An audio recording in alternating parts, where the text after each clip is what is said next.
If money alone solved poverty, we would be done already.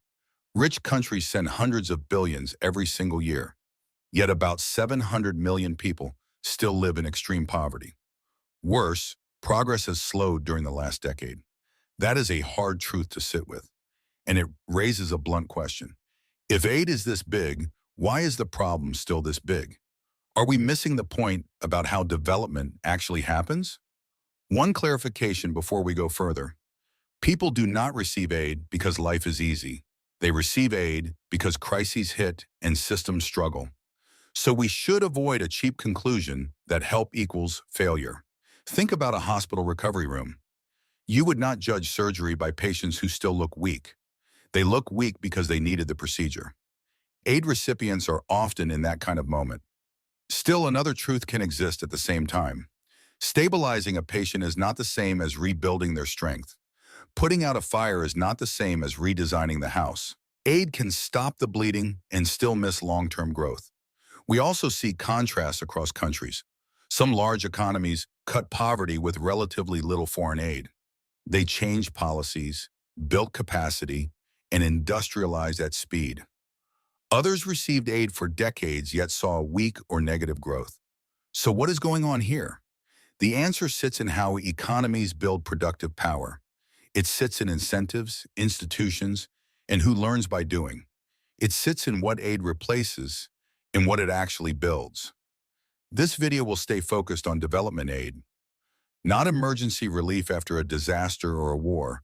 Relief saves lives and deserves its own conversation. Our question is the long game, growth and self-reliance. Here is the map for what comes next. First, we explain how development aid is supposed to work. Second, we test that promise against real-world evidence. Third, we face the reality of shrinking donor budgets. We will separate poverty reduction from economic growth, because transfers can ease hardship without growing local engines. And growth can happen without touching lives at the bottom. Both metrics matter if the goal is durable progress. We will also talk about industry and skills, because donated goods can quietly crowd out local producers. And turnkey projects can bypass local workers and managers. When that happens, capacity does not stick around. None of this is a dunk on generosity. It is a call to build better with the same dollars. It is a call to measure outcomes, not activities. It is a call to put learning and ownership at the center. By the end, you will have a clearer test. You will see when aid is a bridge, not a crutch. You will see when it unlocks investment, not replaces it. And you will see what happens if the money slows. That is where we are going. Now let's start at the beginning with the promise on paper. What exactly is development aid, and how is it meant to help? Start with a clean separation. This is not a video about disaster relief. Emergency aid responds to earthquakes, floods, and war. It saves lives, and then steps back.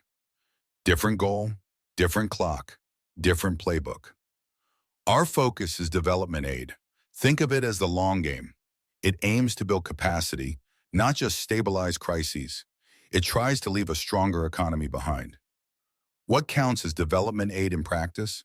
Money sent as grants, loans with below-market interest and long maturities, goods like medicine, fertilizer, or school supplies, services like training, software, and engineering support, technical advisors embedded in ministries and agencies.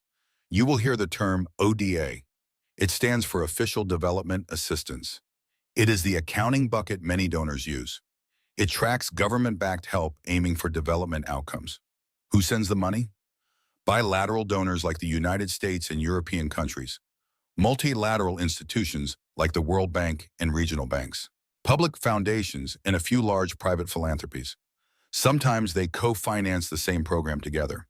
Who receives it on the ground? National governments through their ministries and agencies. International contractors who run projects end to end.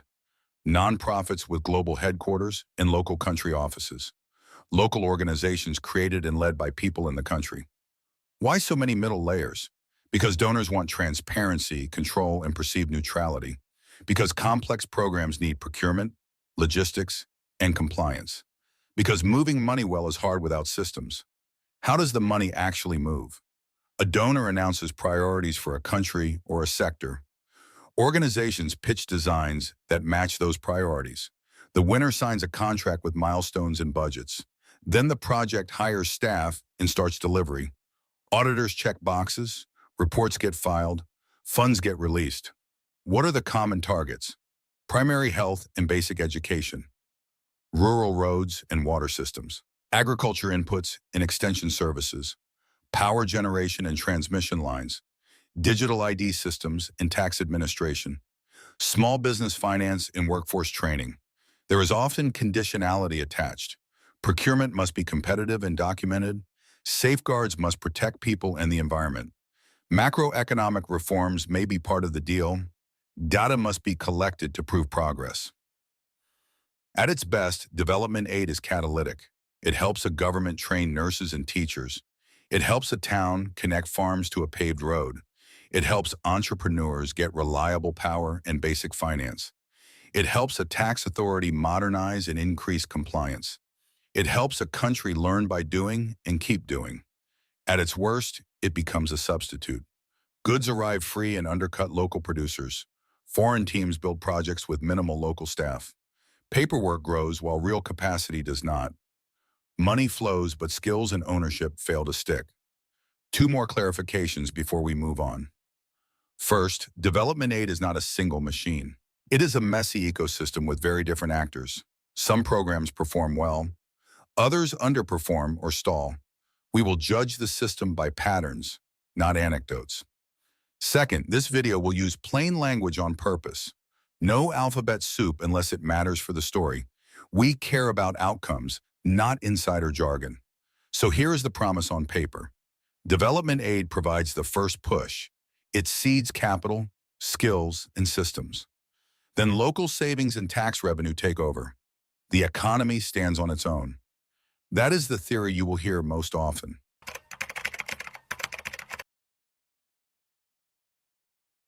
Start with the core loop. Families produce just enough to live. With almost no surplus, there is almost no saving. With no savings, investment stays tiny. With tiny investment, productivity barely moves. Low productivity keeps incomes low, and the loop resets. Aid tries to break that loop. It injects capital before the country can fund it.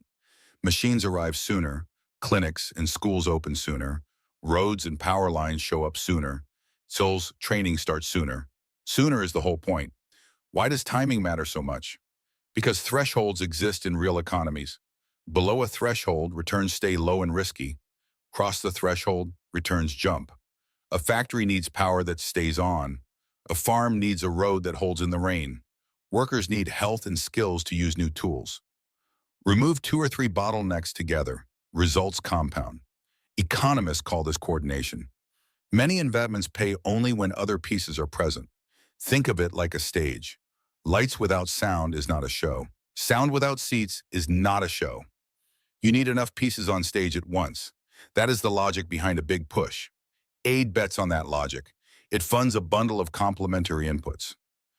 Capital for equipment, public goods like roads and water, training for managers and technicians, systems for payments, IDs and tax administration. The bundle tries to tip the economy over a hump. Once output rises, the next step kicks in. Higher output means higher incomes. Higher incomes mean savings appear. Savings fund domestic investment. Tax revenue grows as well. Government can maintain what was built. Ideally, outside funding fades as local engines take over. Human capital is central here. Health increases the number of days people can work.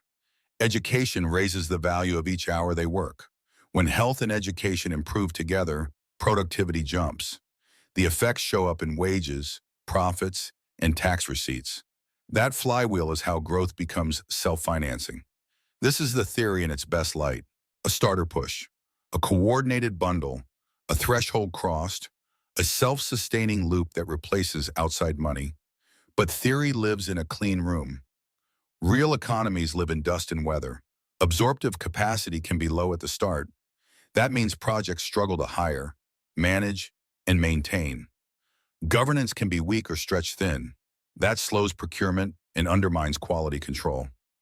Sequencing can be off by months or years. A road arrives before the bridge. Power lines arrive before generation. Training starts after the equipment rusts. The bundle loses its synergy. Incentives also matter. If free imports meet most demand, local firms retreat. If foreign teams do the complex tasks, locals do not learn. If contracts pay for activity, not outcomes, busy work grows. These frictions erode the jumpstart story. Still, we should not throw out the core idea. When enough complements show up together, returns can flip. When skills, infrastructure, and finance align, growth can accelerate. The challenge is execution, timing, and ownership. So the theory promises a bridge to self-reliance. The question is whether the bridge holds in practice. Do we actually see poverty fall and engines grow? Or do we mostly see short-term relief without durable lift? Start with the core loop.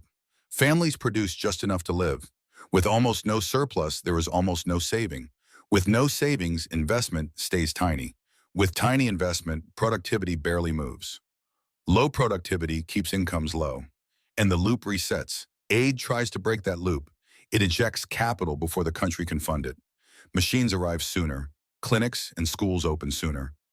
Roads and power lines show up sooner. Bills, training starts sooner. Sooner is the whole point. Why does timing matter so much? Because thresholds exist in real economies. Below a threshold, returns stay low and risky. Cross the threshold, returns jump. A factory needs power that stays on. A farm needs a road that holds in the rain. Workers need health and skills to use new tools. Remove 2 or 3 bottlenecks together. Results compound. Economists call this coordination. Many investments pay only when other pieces are present. Think of it like a stage. Lights without sound is not a show. Sound without seats is not a show. You need enough pieces on stage at once. That is the logic behind a big push. Aid bets on that logic. It funds a bundle of complementary inputs. Capital for equipment. Public goods like roads and water. Training for managers and technicians. Systems for payments, EJs, and tax administration. The bundle tries to tip the economy over a hump. Once output rises, the next step kicks in. Higher output means higher incomes. Higher incomes means savings appear. Savings fund domestic investment. Tax revenue grows as well. Government can maintain what was built. Ideally, outside funding fades as local engines take over. Human capital is central here. Health increases the number of days people can work. Education raises the value of each hour they work. When health and education improve together, productivity jumps. The effects show up in wages, profits, and tax receipts. That flywheel is how growth becomes self-financing. This is the theory in its best light. A starter push, a coordinated bundle, a threshold crossed, a self-sustaining loop that replaces outside money. But theory lives in a clean room. Real economies live in dust and weather. Absorptive capacity can be low at the start. That means projects struggle to hire, manage, and maintain. Governance can be weak or stretched thin. That slows procurement and undermines quality control. Sequencing can be off by months or years. A road arrives before the bridge. Power lines arrive before generation. Training starts after the equipment rusts. The bundle loses its synergy. Incentives also matter. If free imports meet most demand, local firms retreat. If foreign teams do the complex tasks, locals do not learn. If contracts pay for activity, not outcomes, busy work grows. These frictions erode the jumpstart story. Still, we should not throw out the core idea. When enough complements show up together, returns can flip. When skills, infrastructure, and finance align, growth can accelerate. The challenge is execution, timing, and ownership. So the theory promises a bridge to self-reliance. The question is whether the bridge holds in practice. Do we actually see poverty fall and engines grow? Or do we mostly see short-term relief without durable lift?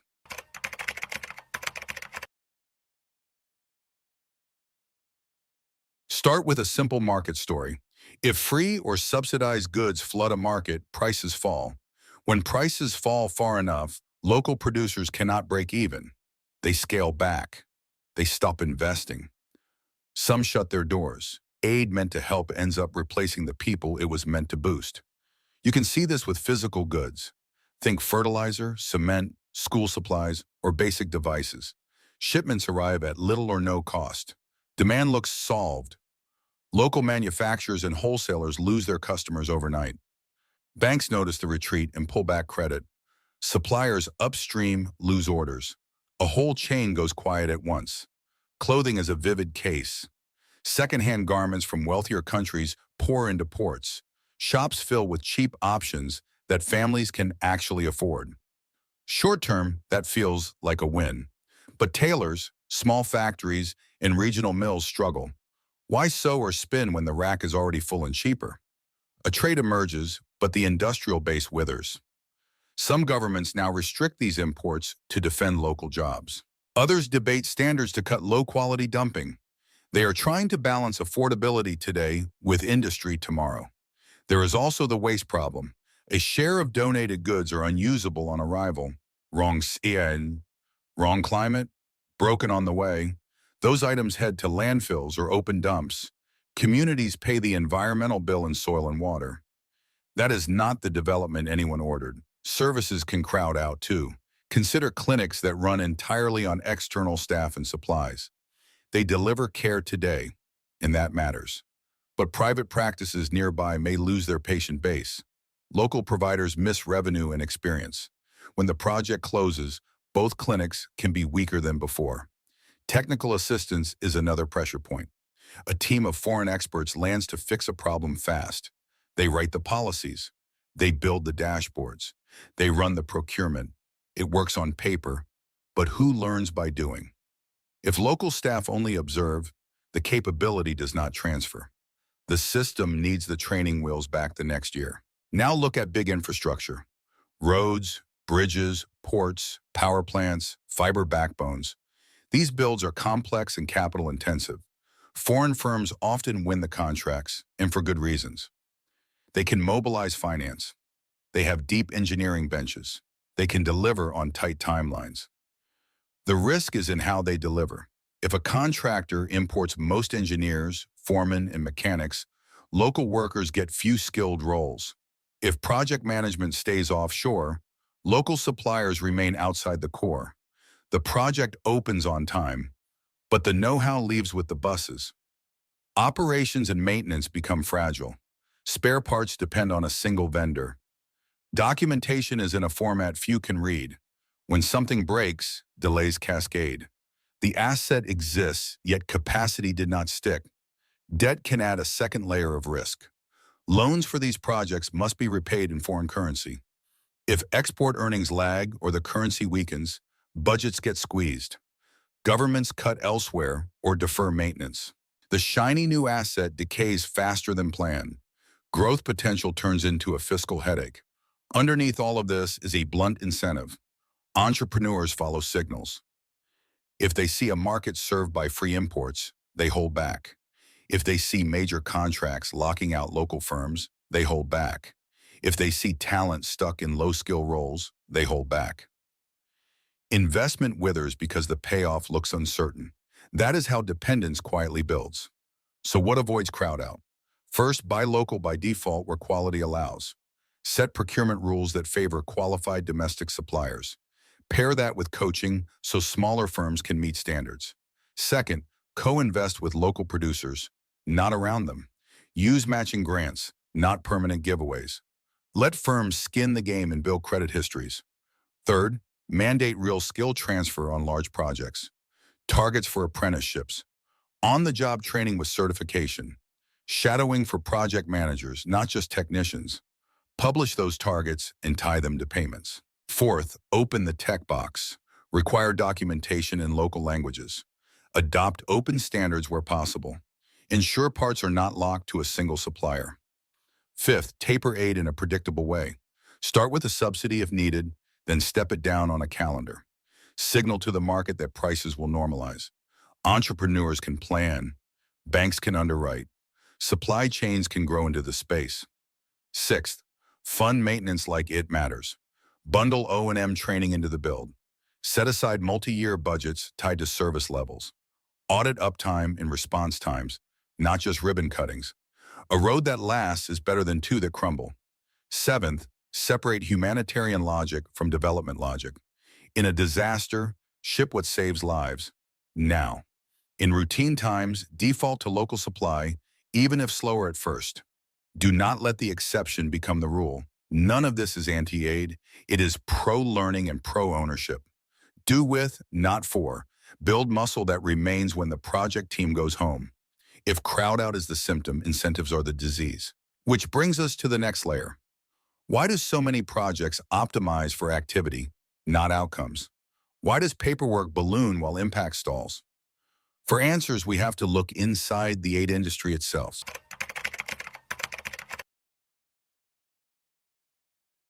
Follow the money for a minute. Governments pledge funds. They route those funds through large organizations. Those organizations hire teams, win subcontracts, and file reports. A lot of value can be created here, but incentives inside this chain shape what actually happens. Most contracts pay for inputs and activities, billable hours, workshops delivered, vehicles leased, pages written. When you reward activity, you get activity. You do not always get outcomes. Compliance is necessary, but it can take over. Procurement rules grow thick. Audit checklists multiply. Risk managers say prove it at every step. Smaller local groups struggle to meet the paperwork burden, so big players win most bids. Capacity stays where it already lives. Think about the signals this sends. If your budget depends on time spent, you spend time. If your scorecard counts trainings, you schedule trainings. If your review looks for milestones, you slice the work into milestones. It looks tidy on paper, but none of that guarantees that farmers earn more or that clinics run reliably after year 3. There is also the distance problem. Headquarters are far from the field. Decisions travel up and down long chains. By the time feedback arrives, the season has changed. Projects hesitate to adapt because deviation risks a paperwork snag. So teams stick to the plan even when the plan is wrong. Money leaks in ways that feel invisible. High overheads, short-term expatriate teams. Duplicate back offices across multiple contracts.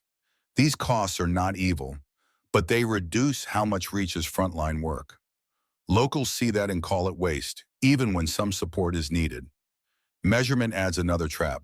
We count what is easy to count. Attendees, toolkits, kilometers, servers installed. What matters is service quality and income growth. But those are harder to prove quickly. So the machine overproduces numbers that do not reflect muscle. The winner's curse shows up too. Bids come in under cost to win market share. Then teams cut corners or chase change orders to survive. Morale dips. Turnover rises. Institutional memory fades between projects. Learning stalls exactly where it should compound. Why not just fund local groups directly? You should more often. But donors fear fraud, capacity gaps, and reputational risk, so they ask for long track records and complex systems. New local leaders rarely have both. They end up as subcontractors at the edge of the work. We can design around these traps. Start with pay for results, not pay for activity. Define outcomes up front. Revenue gains for farmers. Clinic uptime targets. School readiness scores. Release most funds only when independent verification confirms results. Add adaptive management on purpose.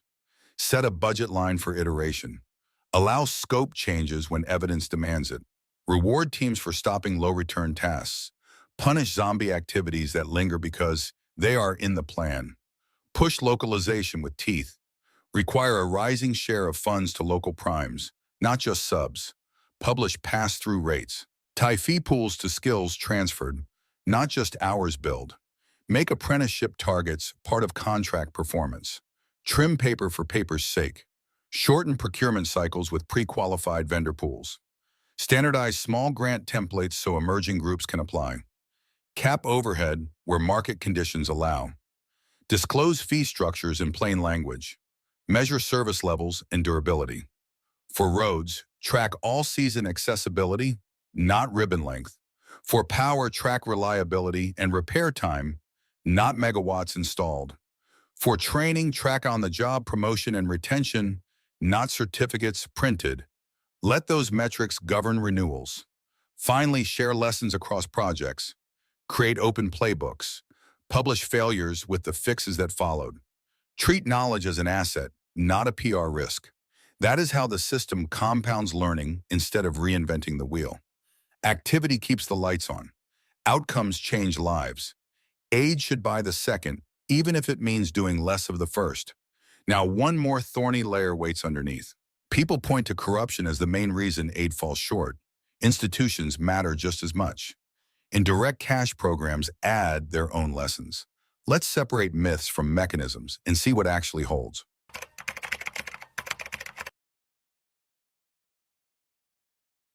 Corruption gets the headlines. Institutions decide the outcomes. Both matter, but they do not work the same way. Let's start with the cash programs. Conditional cash transfers pay families if kids attend school or clinics. Unconditional cash transfers pay without strings. Both reduce hardship. Food security improves. But there is a fade out. After the last payment, gains often shrink. Earnings drift back.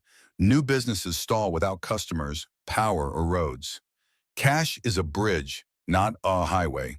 It helps households survive and plan.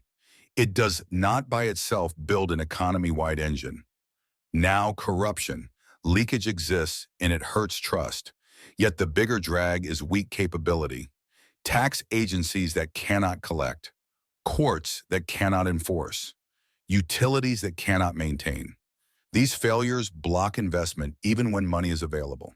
If governments rely on grants, taxing feels optional. If taxing is optional, the social contract erodes. Citizens expect little and pay little. Services decay. So what works on the institution to debug? Focus on a few flywheels, revenue first, modernize tax systems. Broaden the base with simple, fair rules. Link collections to visible services. Show people where their money goes. Justice next. Speed up commercial courts. Enforce contracts on time. Cut petty points of contact where bribes hide. Digital procedures help. Then operations. Fund maintenance with multi-year budgets. Publish service targets and uptime.